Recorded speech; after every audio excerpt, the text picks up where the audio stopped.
Assalamualaikum warahmatullahi wabarakatuh. My name is Risinia Christine. My student number 121. Okay, I will explain about literary devices. So, literary devices is everything you need to know to analyze figurative language in poetry, drama, literature, speeches, and many others. So, students so students understand, make inference, and draw conclusions about how an author's sensory language creates imagery in literary text and provide evidence from text to support their understanding. The first about figurative language. Figurative language is language in here, language that is not meant to be taken literally or word for word.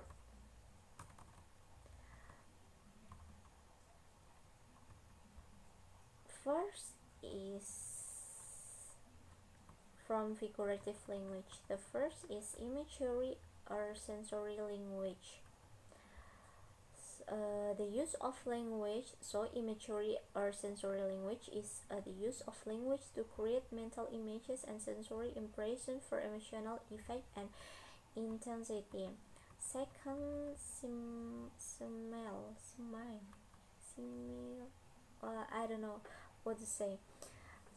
This is a comparison of two things that are essentially different using the words like or as. Third, metaphor. Metaphor, a suitable comparison in which an author describes a person or thing using words that are not meant to be taken literally. And then, extended metaphor. A metaphor introduced and then further developed throughout all or part of literary work, especially a poem comparison can be made to something else not mentioned in the poem. And then personification, figurative language in which non-human things or abstraction are represented and having human qualities. Next, hyperbole, an intentional and extreme exaggeration for emphasis or effect. And then idiom. The last idiom. Phrases people use in everyday language which do not make sense literally, but the meaning is understood.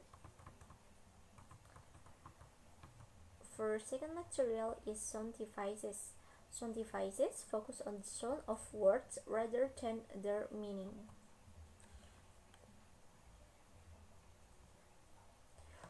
Before that, do you know figurative language?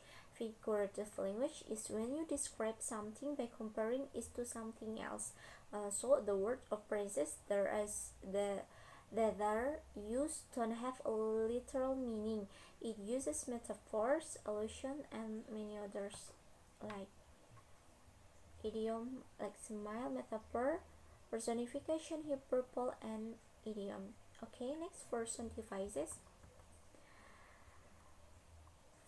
For the first from sound devices is repetition. Repetition is when an author repeats a word, phrase, sentence, or stanza for effect or emphasis. And then rhyme. Rhyme is repetition of a sound in two or more words or phrases that appear close to each other in a poem. Third, alliteration. Alliteration is the repetition of a sound at the beginning of the words. Next, assonance. Assonance is the repetition of vowel sound, often creates near rhythm. Next, consonant. Consonant is the repetition of consonant sound at the end or middle of word. And then Onomatopoeia, words that sound like the sonic mix. For example, pop, crackle, screech, zip, fizz, not just sound effect. And then for other literary devices, even more. The first are symbol. A symbol is an object, person, place, and action that has meaning in itself and that also stand for something large than itself.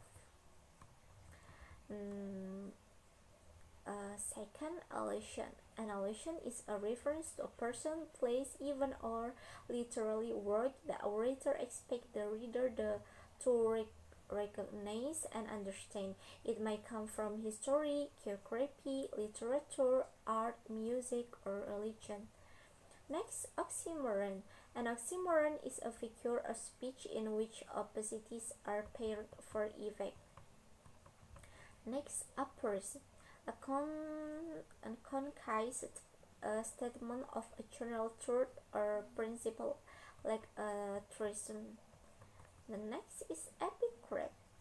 A quotation at the beginning of a literary work to introduce is them. Irony, a literary technique used to create a meaning that seems to contradict the literal meaning or events. Next, verbal irony, use of words in which the intended meanings is contrary to the literal meaning. Next, situational irony, implying through plot or character that a situation is quite different from the way it is presented. Next, dramatic irony, dramatic devices in which a character says or does something that he or she does not fully grasp but which is understood by the audience. Next, sarcasm. A bitter form of irony can be intended to tease or hurt, often insinuated by the tone, late Greek sarcasmus. And then paradox, a seemingly contradictory statement that on closer analysis reveals a deeper truth. For analyzing poetry, the first is refrain, a phrase on verse recurring at intervals in a song or poem, especially at the end of each stanza. Second, rhythm, the beat created by the sound of the word in a poem. Rhythm can be created by meter, rhythm scheme, alliteration, assonance, and refrain. Third, stanza. A stanza is a group of related words in a poem, similar to a paragraph of verse but does not have to have complete sentence. It's like a poetry paragraph. Fourth, style. Style is a matter of way of writing. And then tone. Tone is the writer attitude toward a subject, character, or audience and is conveyed through the author's choice of diction, imagery, figurative language, details, and syntax.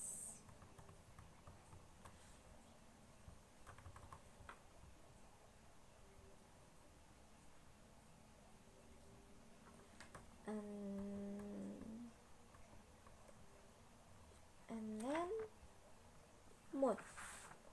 Mood, the feeling that the writer creates for the reader. This is how the reader is supposed to feel about the subject. Descriptive words, imagery, and figurative language all influence the mood of a literary work. And then for the last, theme is a central message of literary work or the idea the author wishes to convey about that subject. It is not the same as the subject, which can be expressed in one or two words. Okay, thank you. Assalamualaikum warahmatullahi wabarakatuh.